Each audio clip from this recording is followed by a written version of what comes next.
చూడండి 18వ కీర్తన 2వ వచనం. 2వ వచనం చూద్దాం. మైక్లో చెప్పండి.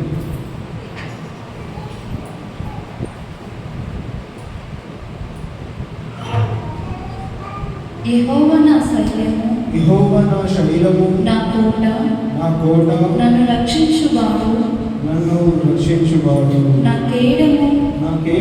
నా రక్షణ శృంగము, నా ఉన్నత దుర్గము, నా దేవుడు, నేను ఆశ్రయించి ఉన్న నా దుర్గము.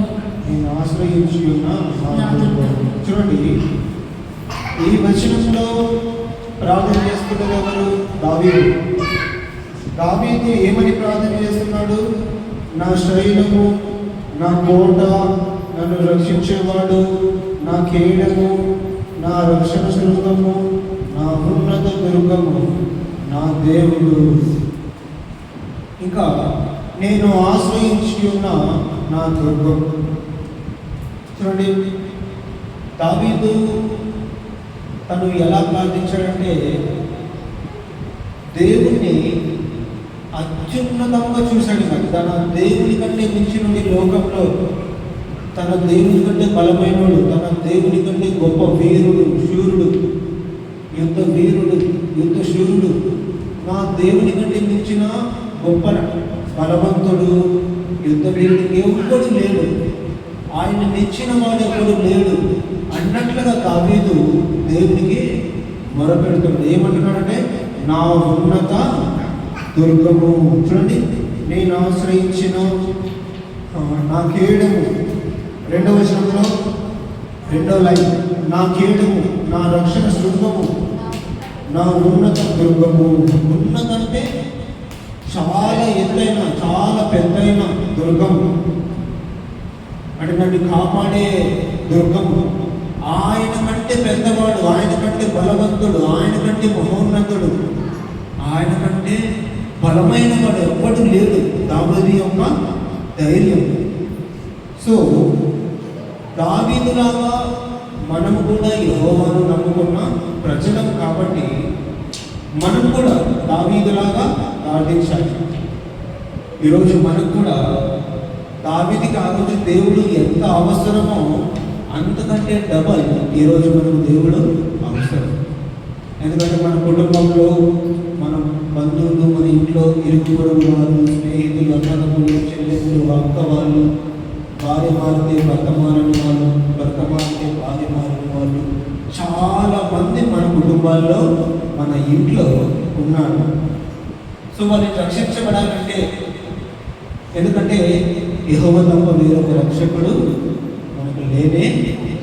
కాబట్టి నేను రక్షించబడాలన్నా, నువ్వు రక్షించబడాలన్నా, మన కుటుంబంలో ఎవరైనా రక్షించబడాలన్నా, ఈ భూమి మీద ఏ మనిషి రక్షించబడాలన్నా దేవుడైన యెహోవా ఆకర్షిస్తే తప్ప, దేవుడైన యెహోవా మారు మనసు, పశ్చాత్తాపము అనుగ్రహిస్తే తప్ప మనము మారలేము. కాబట్టి చూడండి, దావీదు ఏం చేస్తున్నాడు? మొరపెడుతున్నాడు దేవునికి. చూడండి 3వ వచనం, కీర్తనీయుడైన యెహోవాకు నేను మొరపెట్టగా ఆయన నా శత్రువుల చేతుల నుండి నన్ను రక్షించును. దావీదు చేసిన పని ఏంటి? మొరపెట్టడం. నిన్ను దేవుడు రక్షించాలంటే నువ్వేం చేయాలి? మొరపెట్టాలి. దావీదును రక్షించిన దేవుడు నిన్ను కూడా తన శత్రువుల చేతుల నుండి, సమస్త దుష్టత్వం నుండి, అంధకారం నుండి, చీకటి నుండి, సాతాను నుండి మనల్ని రక్షిస్తాడు. అందుకనే భూదిగంత నివాసులారా నా వైపు చూచి రక్షణ పొందండి.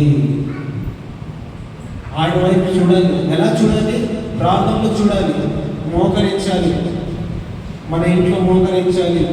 మనకు ఖాళీ సమయం దొరికినప్పుడు, మనము ఫ్రీ టైం మనకు దొరికినప్పుడు మనం మొరపెట్టాలి, ప్రార్థించాలి, కోచాడాలి, ఆయన మొరపెట్టాలి.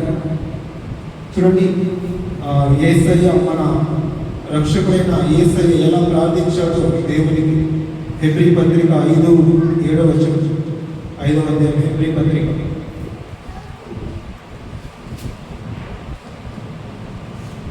పేజ్ నెంబర్ 202, హెబ్రీ పత్రిక 5వ అధ్యాయము 7వ వచనం. శరీరధారి అయిన దినములలో ఎవరి గురించి మాట? ప్రభు అయిన యేసుక్రీస్తు గురించి ఈ మాట. ఓకే, గమనించండి మీరందరూ. పేజ్ నెంబర్ 202, 5వ అధ్యాయము హెబ్రీ పత్రిక 7వ వచనం, 5వ అధ్యాయం. శరీరధారి అయిన దినములలో మహారోదనముతోనూ కన్నీళ్లతోనూ తను మరణం నుండి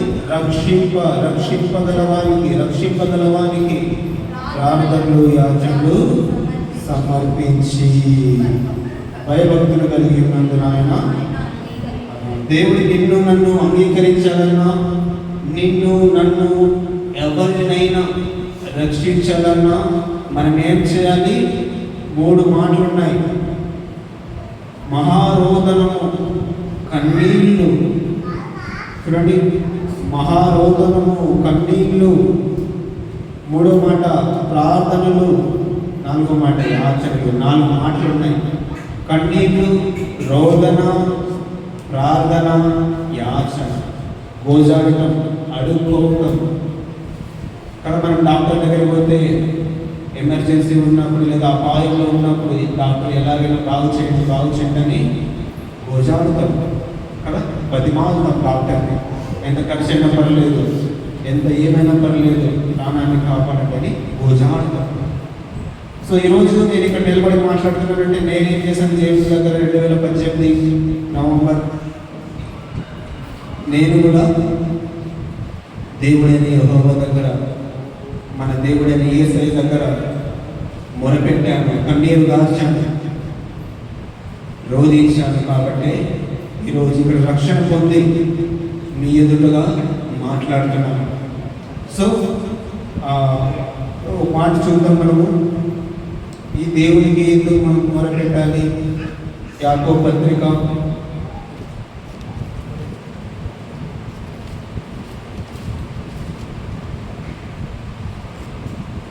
4వ అధ్యాయం, యాకోబు పత్రిక 4వ అధ్యాయం.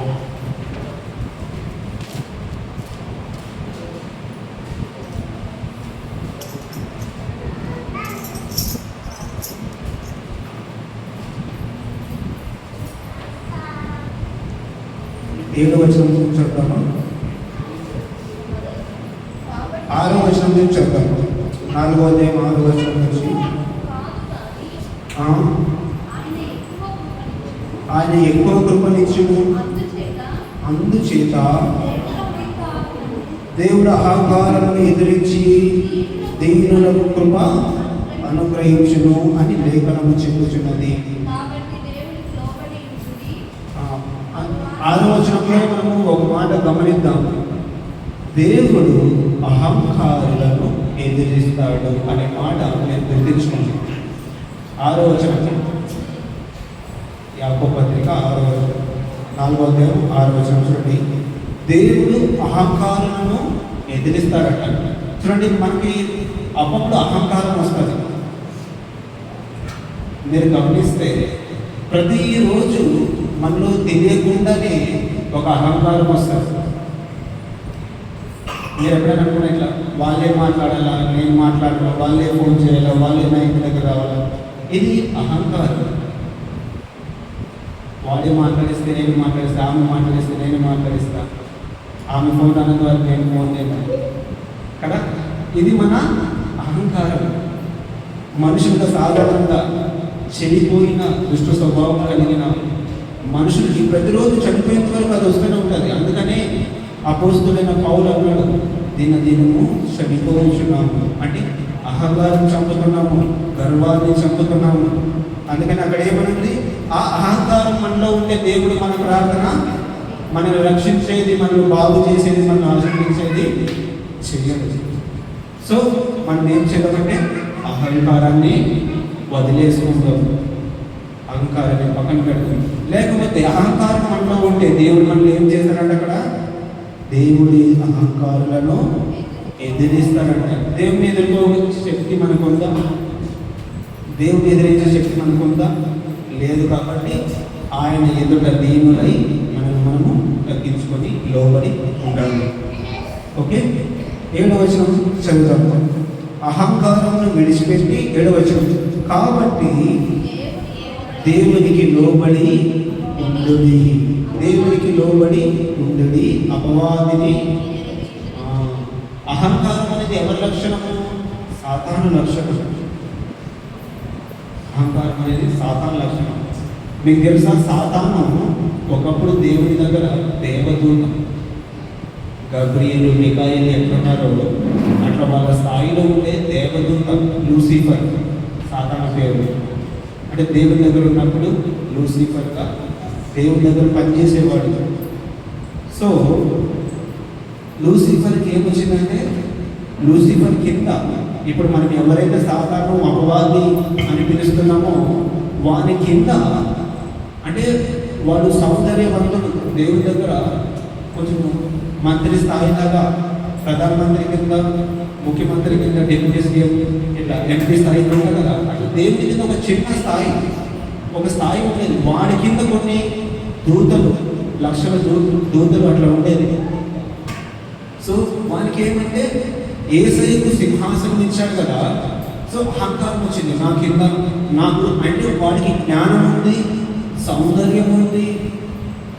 సాతానుకి అంటే దేవుని దగ్గర ఉన్నప్పుడు దేవుని మహిమ ఉంది, దేవుని ఆ స్వరూపం ఉంది, దేవుని కుమారుడుగా ఆ పని, ఆ బాధ్యతలో ఉన్నాడు. అంటే అహంకారం వచ్చింది. యేసయ్యకు సింహాసనం ఇచ్చావు కదా, నేను కూడా కుర్చీని చూసుకోవాలి. లూసిఫర్ ఆ అహంకారం మూలంగానే, ఆ గర్వం మూలంగానే సాతానుగా మారిపోయాడు. శాపగ్రస్తుడైపోయి పరలోకం నుండి, దేవుని సన్నిధిలో నుండి త్రోసివేయబడ్డాడు. అంత ప్రమాదం అహంకారం, చిన్నది కాదు. సో దేవుని పిల్లలుగా, దేవుని బిడ్డలుగా, దేవుని విశ్వాసులుగా అహంకారం ఈ రోజు నుంచి ఏం చేద్దాం? చంపేద్దాం. ఓకే, 7వ వచనం, కాబట్టి దేవునికి లోబడి ఉండాలి. మనము దేవునికి లోబడి ఉండి అపవాదిని ఎదిరించుడి, అప్పుడు వాడు మీ యొద్ద నుండి. సాతాను పోవాలంటే ట్రిక్ ఏంటి? దేవునికి లోబడి ఉండాలి. నీ ఇంట్లో నుండి, నీ కుటుంబం నుండి శాపము, సాతాను యొక్క దుష్టత్వము, సాతాను యొక్క దారిద్ర్యము ఏదైనా పోవాలంటే నీ ఇంట్లో నేను దేవునికి లోబడి ఉంటే సాతాను నీ యొద్ద నుండి ఆరిపోతాడు. దరిద్రత నీ యొద్ద నుండి ఆరిపోతుంది. అంటే నువ్వు కోటీశ్వరుడు బిల్డింగ్లో ఉంటావు, అది కాదు కదా అర్థం. దరిద్రం అంటే పాపము. పాపముకు మించిన దరిద్రత ఇంకోటి ఇంకా ఏమీ లేదు. ఆ పాపము, అహంకారము, గర్వము, ఆ దైవ ప్రేమ, దేవుని సన్నిధి మనలో లేకపోవడం, అది దారిద్ర్యం. అందుకనే వీధులైన వారు మీరు ధన్యులు. చూడండి ఒకసారి ఆ మత్తయి సువార్త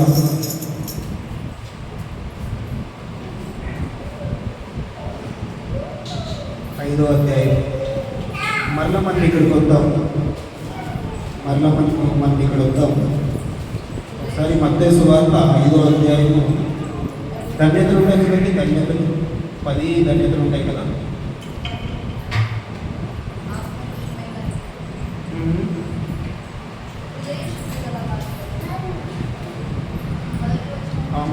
ఈ 3వ వచనం చదువుతాం.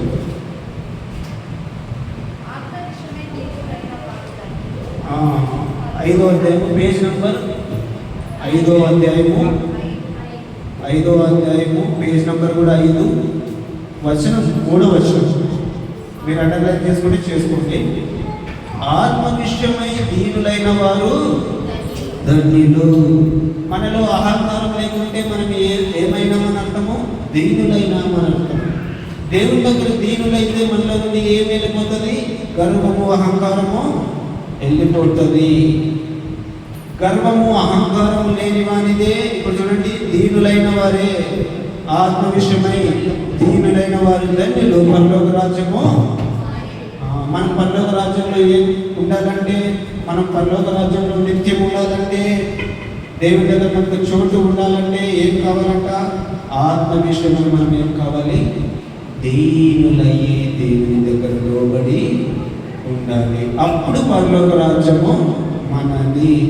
ఇప్పుడు సాధారణ లూసిఫర్ పరలోకంలో ఎందుకు లేడంటే, దేవుని దగ్గర దేవుడై వాడు లేడు కాబట్టి పరలోకం నుండి భూమి మీదకి తోసివేయబడ్డాడు.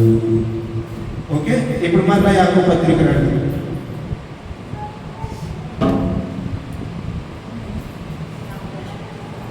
యాకోబు పత్రిక ఇప్పుడు మనము 4వ అధ్యాయము 7వ వచనం చూసాం కదా, మళ్ళీ అక్కడికి రండి.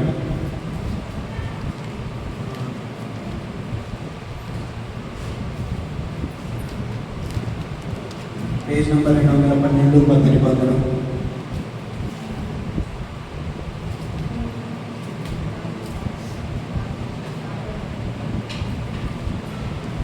నాలుగో అధ్యాయము 7వ వచనం. కాబట్టి దేవునికి లోబడి ఉండి అపవాదిని ఎదిరించుడి, అప్పుడు వాడు మీ యొద్ద నుండి పారిపోవును. 8వ వచనం. దేవుని యొద్దకు అప్పుడు ఆయన ఈ యొద్దకు వచ్చును. ఈ మాట బాగా గమనించండి.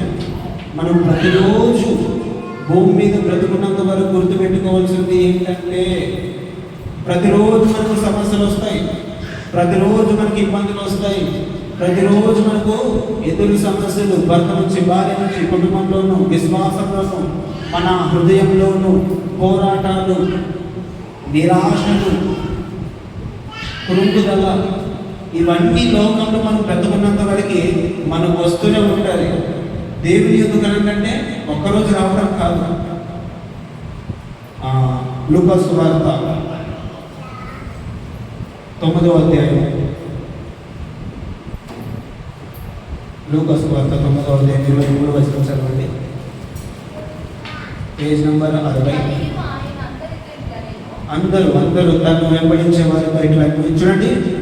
లూకా సువార్త 9వ అధ్యాయము 23, పేజ్ నెంబర్ 60. లూకా సువార్త 9:23. ఎవడైనా నన్ను వెంబడింపకోరిన ఎడల, ఎవరైనా క్రైస్తవులు అవ్వాలనుకుంటే లేదా క్రైస్తవులు అయిన వారు చేయవలసింది ఏంటంటే, ప్రతిదినము శిలువ ఎత్తుకొని నన్ను, ప్రతిదినం మనం ఏం చేయాలంట? ఆయన వెంబడించాలి.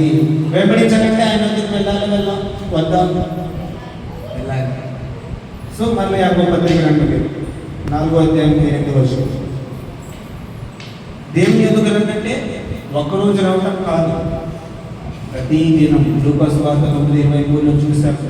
ప్రతిదినం ఆయన వెంబడించాలి, ప్రతిదినము ఆయన ఎందుకు రావాలి. ఎలా? ప్రార్థన రూపంలో, ప్రార్థన ద్వారా మోకరించి, ఆయన పాద సన్నిధి దగ్గర మనం మోకరించినప్పుడు, ఆయన మనము వెంబడిస్తున్నట్లు, ఆయన సన్నిధి మన ఎదురుగా ఉన్నట్లు. ఎందుకంటే యేసయ్య చెప్పాడు, ఎక్కడ నా నామమున 2-3 కూర్చొని ఉంటారో, లేదా ఒక్కరు కూర్చొని ప్రార్థన చేస్తారో నా నామమున, వారి మధ్య నేను ఉంటాను. నా యొద్దకు వచ్చు వాడిని నేను ఎంత మాత్రము త్రోసివేయను. దేవుని యొద్దకు ప్రతిరోజు రావాలి. మన హృదయం దినదినము మార్చబడాలి. చూడండి 8వ వచనం. దేవుని యొద్దకు రండి, అప్పుడు ఆయన మీ యొద్దకు వచ్చును. పాపులారా, మీ చేతులను శుభ్రం చేసుకొనుడి. దేవుని యొద్దకు వస్తే ఏమవుతుందంటే, మన పాపాలు శుభ్ర చేయబడుతుంది, క్షమించబడుతుంది, కడుగబడుతుంది. మన హృదయం, మన ఆత్మ, మన మనస్సు, మన నేత్రాలు, మన ఊహలు, మన తలంపులు అన్నింటినీ కడిగిపడేస్తాడు. మనలో ఉండే గర్వము, అహంకారము, అసూయ, ద్వేషము, కలహము, క్రోధము, కోపము, వీటన్నిటినీ కడిగి తన రక్తంతో, తన ఆత్మతో శుద్ధీకరించి, పవిత్రపరిచి, నూతనమైన హృదయము, నూతనమైన మనస్సు, నూతనమైన ఆత్మ మనకు అనుగ్రహిస్తాడు. దేవుని అందుకు ఎప్పుడు రావాలి? ప్రతిదినము రావాలి. ప్రతిదినం అవసరం. ఈ రోజు తింటాం మనం, రేపు మళ్ళా ఉదయం తింటాం, మళ్ళీ మధ్యాహ్నం తింటాం, మళ్ళీ సాయంత్రం తింటాం కదా.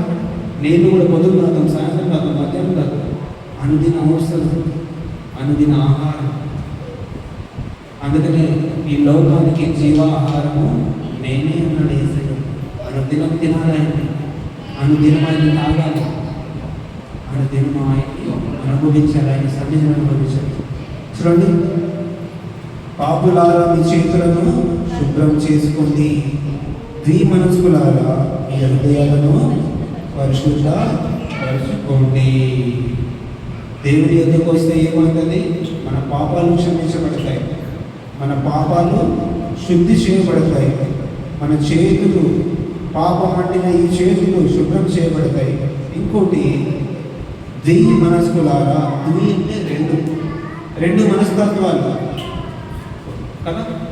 అంటే రెండు మనస్తత్వాలు అంటే దేవుని నమ్మినట్లు ఉండటం, నమ్మకపోకుండా ఉండటం, దేవుని ఉండటం, లోకంలో ఉండటం, దేవుని నమ్మటం, వేరే దాన్ని నమ్మటం. ఇది ద్విమనస్కు. రెండు మనస్సులు మనకొద్దు. ఏక మనస్సుతో, ఏకాత్మతో, ఏక స్వభావంతో దేవుణ్ణి ఆరాధించాలి. మనలో ద్విమనస్కులు అంటే అనుమానం, అవిశ్వాసం.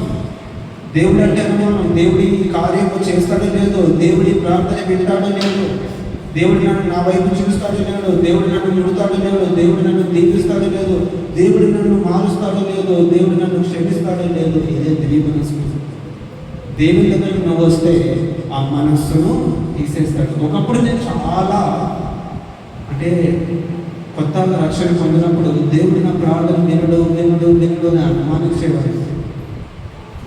రోజుకి ఆయన్ని నేను గోచాడేవాడిని. నువ్వు నా ప్రార్థన వింటున్నావా, నువ్వు నాకు తోడుగా ఉన్నావా అని ఇట్లా చాలా అనుమానించేవాడు. ఎందుకు అనుమానం వస్తుందంటే మనం ఆయన వైపు ప్రతిదినము రాము, ప్రతిదినం ఆయనతో మనము గడపము, ప్రార్థన చేయము. కాబట్టి అపనమ్మకము, అవిశ్వాసము, అవిధేయత మన హృదయాన్ని పట్టుకుంటుంది, దేవుని మీద నమ్మకం లేకుండా చేస్తుంది. అందుకని హెబ్రీ పత్రికలో విశ్వాసము లేకుండా దేవునికి ఇష్టడయ్యుండగా చూడండి. మనలో ద్విమనస్కుంటే మనం ఏమవుతామంటే దేవునికి ఇష్టం లేని ప్రజలుగా మిగిలిపోతాం ఈ లోకంలో. హెబ్రీ పత్రిక ఆ మాట అండర్లైన్ చేసి పెట్టుకోండి. హెబ్రీ పత్రిక 11వ అధ్యాయం 6వ వచనం అనుకుంటాం. అందరికీ దయచేసి 11వ అధ్యాయం హెబ్రీ పత్రిక పేజ్ నెంబర్ 207, పేజ్ నెంబర్ 207, 11వ అధ్యాయం హెబ్రీ పత్రిక. విశ్వాసం లేకుండా దేవునికి ఇష్టడైనట అసాధ్యము. దేవుని ఎందుకు వచ్చేవాడు ఎలా రావాలి? విశ్వాసంతో రావాలి. ఇందాక మనం చూసాం యాకోబు పత్రికలో, దేవుని ఎందుకు రండి, ఎలా రావాలి? విశ్వాసంతో రావాలి కదా. ఎందుకంటే విశ్వాసం లేకుండా దేవునికి ఇష్టడైనట అసాధ్యం. మనం ఎన్ని చేసినా విశ్వాసం లేకుండా ఏమూ లేదు. దేవునికి మన పట్ల ఇష్టం లేదు. ఇష్టం లేకుండా మనల్ని దీవించడు. అందుకని కుష్ఠరోగి వచ్చినప్పుడు మత్తయి సువార్త 8వ అధ్యాయం గమనించండి. ఒక మాట చూద్దాం. చూడండి, 8వ అధ్యాయం మత్తయి సువార్త.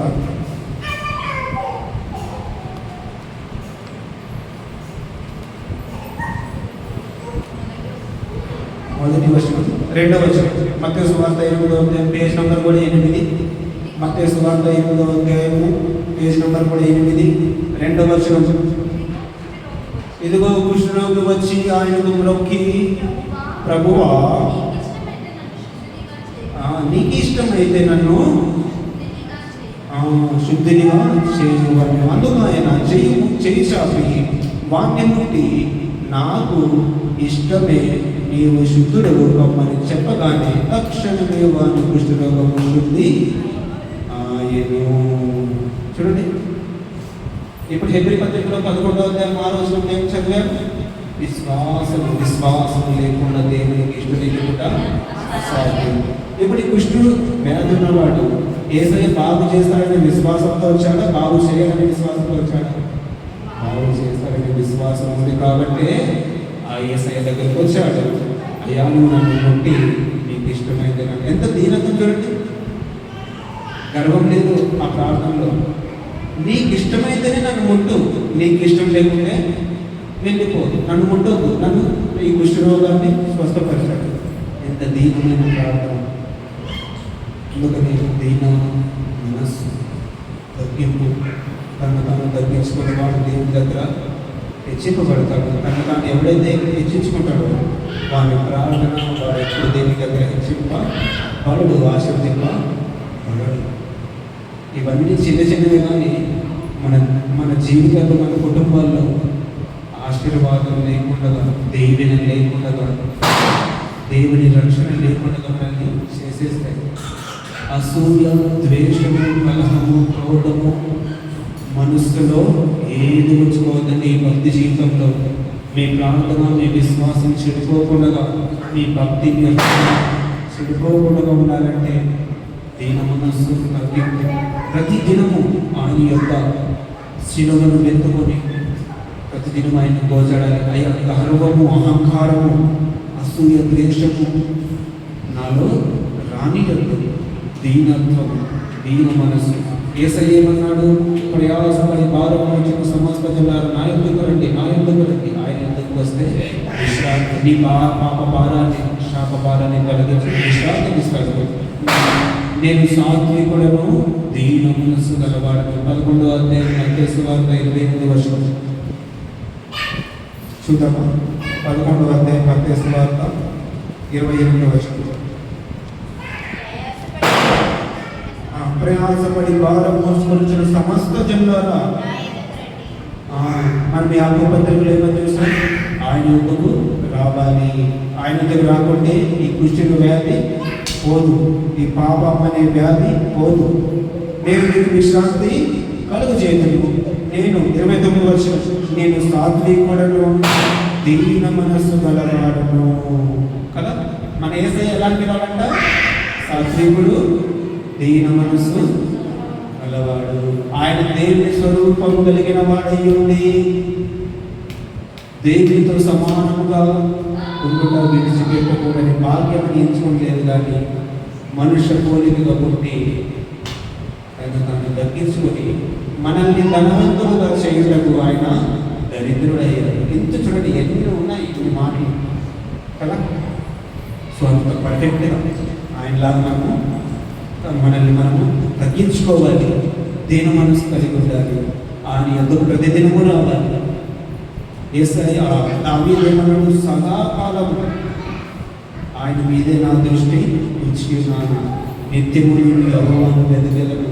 నిత్యము నేను యెహోవాను వెదకలను. మనందరం అనుదినము ప్రతిదినము యెహోవాను వెదికేవారుగా ఉండాలి. ఆ యెహోవాను వెదికితే ఏమవుతుంది? చివరి వచనం రోమాపత్రిక 12వ అధ్యాయం 1వ వచనం. మనం దేవుని దగ్గరికి వస్తే, దేవుని వెతుకుతూ ఉంటే, దేవుని సన్నిధిలో గోచాడుతూ ఉంటే ఏమైపోతాం? రోమాపత్రిక 12వ అధ్యాయం 1వ వచనం. పేజ్ నెంబర్ చెప్పమ్మా. 142, పేజ్ నెంబర్ 142, రోమాపత్రిక.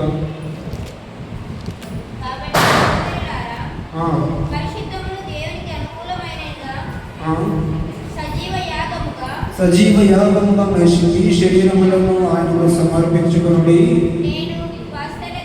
దేవుని వాత్సల్యము బట్టి మిమ్మల్ని బతిమాలు పరుచున్నాను. ఈ సేవ మీకు యుక్తమైంది.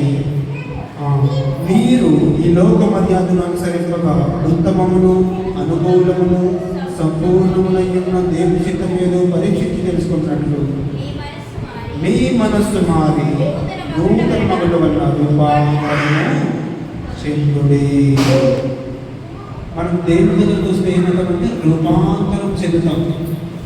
రూపాంతరం, దేవుని స్వరూపం, దేవుని పోలిక, దేవుని స్వభావం, దేవుని కరుణ, దేవుని దయ, దేవుని వాత్సల్యత.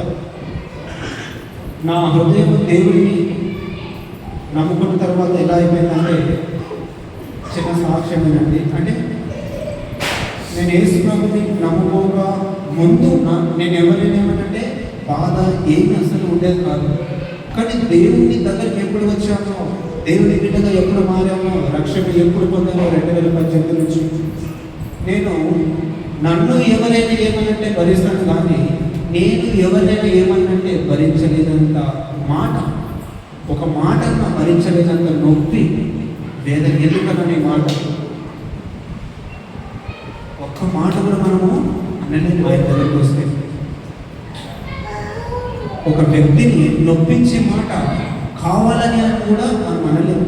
అంత హృదయం రూపాంతరమైపోతుంది మన మనసు. అలాంటి హృదయం మనకి దేవుడు ఇస్తాడు, రూపాంతరం ఇస్తాడు ఆయన దగ్గరకు వస్తే. అసలు నా సంఘంలోనూ, వర్షంలోనూ, నా కుటుంబంలో ఎవరిని ఒక్క మాట అంటే ఎంత వేదన, ఎంత రోదన, అంత వేదన, అంత అస్సలు మనసు గాయమైపోతుంది, శాంతి సమాధానం ఉండదు. అందుకని మీలో కక్షలు, విమతములు, వేదనలు ఏది ఉండకూడదు. కాబట్టి రూపాంతరం చెందాలి, ఆయన ఎద్దకు రావాలి, ప్రతి దినము ఆయన వెదకాలి, ప్రతి దినము మన విన్నపంలో ఆయన సన్నిధిలో కుమ్మరించాలి. దేవుడి కొద్ది మనం దీనికి శాసనించుకున్నాం. ప్రార్థించుకుందాం. అరణము ప్రార్థన చేస్తాం.